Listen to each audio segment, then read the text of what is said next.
Satu hari, tokoh besar bernama Imam Hasan Al-Basri tengah berjalan di pasar kota Basrah. Datang seseorang lalu bertanya kepada beliau, "Ya Aba Ishaq," wahai Abu Ishaq, panggilan buat Imam Hasan Al-Basri. Katanya dalam Quran itu, "Ud'uni astajib lakum." Berdoalah kepadaku, aku akan jawab doamu. Mintalah kepadaku, aku akan penuhi permintaanmu. Begitu janji Allah dalam Quran. Lah kami ini, kata si orang tadi, sudah lama berdoa kepada Allah. Sudah banyak kali kami memohon kepadanya. Wah, kok sampai sekarang doa kami nggak dijawab-jawab, nggak pernah dikabulkan. Ini bagaimana? Katanya berdoa, aku kabulkan. Sudah lama kami berdoa. Kenapa nggak pernah dikabul-kabulkan? Apa doa kami salah pasang? Apa Tuhan pas kebetulan nggak dengar? Atau bagaimana ini? Imam Hasan Al-Basri senyum lalu menjawab, "Ya ahlal Basrah, hai penduduk Basrah, hatimu mati. Dari hati yang mati, bagaimana mungkin doa akan terjawab? Tidak ada getaran yang menyebabkan channel kepada Allah itu nyambung. Tidak ada. Dari hati yang mati, doa tidak mengeluarkan getaran untuk sampai kepada aras. Hatimu mati, maka doamu tidak dikabulkan." Kita renungkanlah jawaban ini. Sederhana, doa tidak didengar Tuhan. Permohonan tidak dikabulkan olehnya. Tapi kalau kita mau menukik kepada renungan yang lebih jauh, kemalangan apa yang lebih besar selain daripada kalau Allah sudah berpaling kepada kita dalam hidup ini? Permohonan tidak didengar, doa tidak dikabulkan, Allah sudah masa bodoh dengan kita. Kemana lagi langit tempat kita bernaung? Kemana lagi bumi tempat kita berpijak? Kalau Allah sudah berpaling dalam hidup ini kepada kita, itulah kemalangan yang paling besar dalam hidup ini.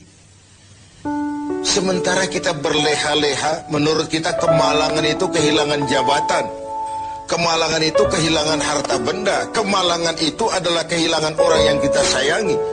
Allah berpaling dalam hidup kita, tidak pernah kita melakukan evaluasi.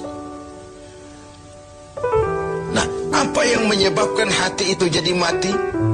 Sehingga tidak ada getaran yang nyambung ke aras, yang mengakibatkan Tuhan berpaling dari kita. Doa tidak lagi didengar, permohonan tidak lagi dikabulkan. Ada beberapa hal yang menyebabkan hati jadi mati, sehingga doa tidak terangkat. Imam Hasan Al-Basri menjelaskan beberapa faktor yang menyebabkan hati menjadi mati. Tidak ada lagi getaran yang mengantarkan doa ke aras, sehingga Tuhan pun berpaling.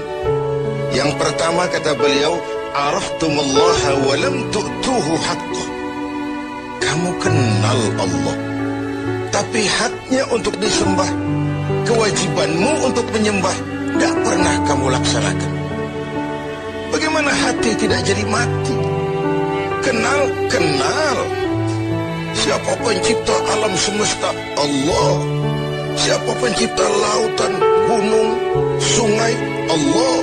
Siapa pencipta langit dan bumi? Allah. Siapa pengatur segala-galanya? Allah. Sholat apa tidak? Tergantung kebutuhan. Kamu kenal Allah, tapi haknya untuk disembah, kewajibanmu untuk menyembah, tidak pernah kamu laksanakan. Bukankah simpel bahwa Fatihah saja mengajarkan iyyaka na'budu wa iyyaka nasta'in? Hanya kepadamu kami menyembah dan hanya kepadamu kami mohon pertolongan. Tertibul kalimat, na'budu dulu, baru nasta'in. Kalau na'budu terlaksana, nasta'innya pasti top chair. Hanya kepadamu kami menyembah, hanya kepadamu kami mohon pertolongan. Kalau ibadah beres, pertolongan pasti datang.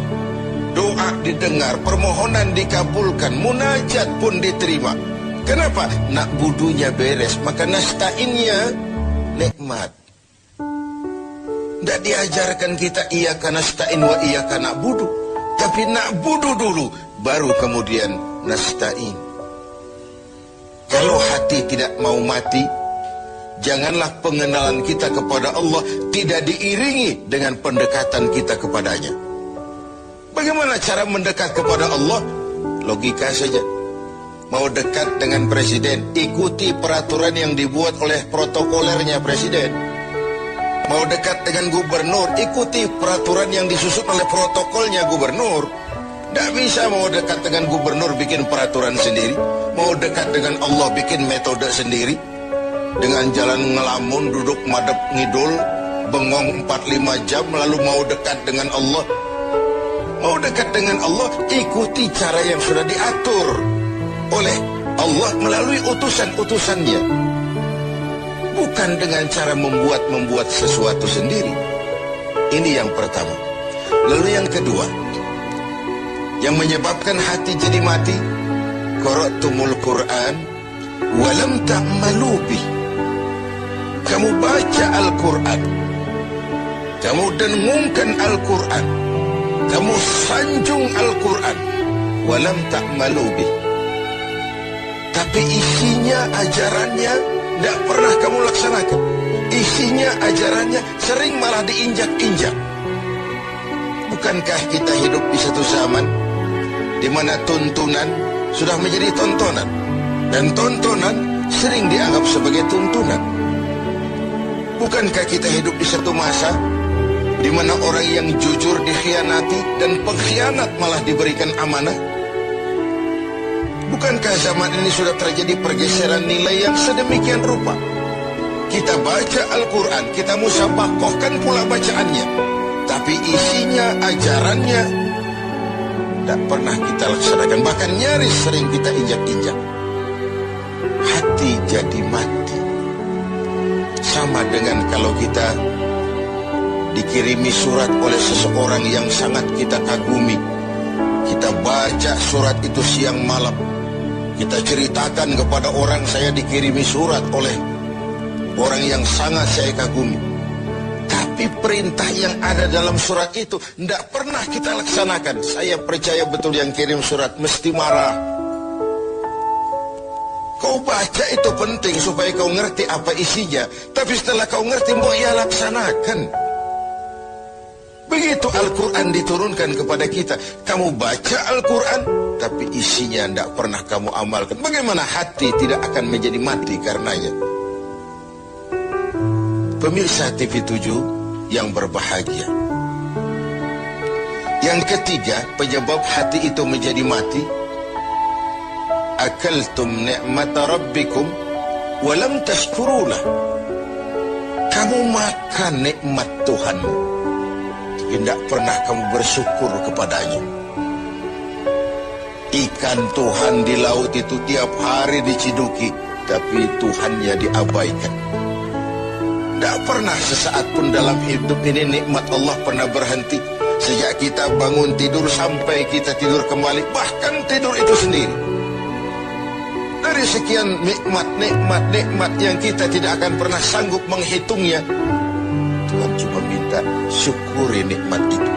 Kalau kau syukuri, aku tambah. Kalau kau ingkar, azabku itu pedih.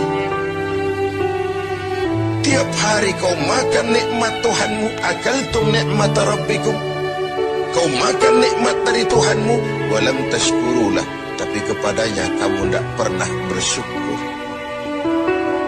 Baik syukur dalam bentuk ucapan, lebih-lebih syukur dalam bentuk perbuatan. Karena kalau syukur ucapan semua bisa.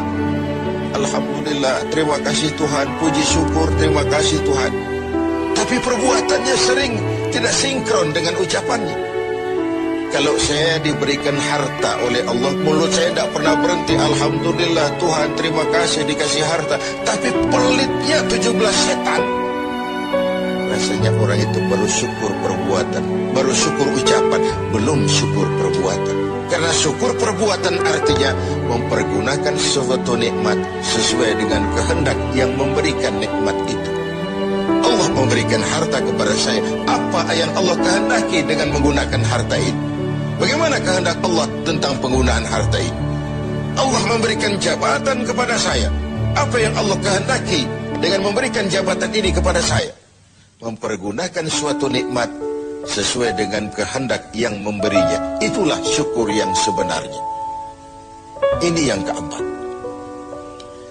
Yang kelima, penyebab hati itu jadi mati. Qultum annal mauta haqqun wa lam tasta'iddu lah. Kamu yakin, kamu percaya, kamu tahu betul hidup akan berakhir dengan kematian. Namun kau tidak pernah mempersiapkan diri untuk itu.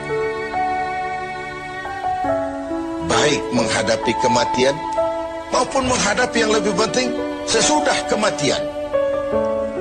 Karena mati pada dasarnya sebuah peralihan dari sebuah tahap kehidupan kepada tahap kehidupan yang berikutnya, bukan akhir. Bahkan saya lebih cenderung mengatakan mati adalah istilah yang digunakan bagi orang yang sedang hidup. Sipulan mati itu kan kata yang hidup, yang mengalami sedang pindah ke alam lain.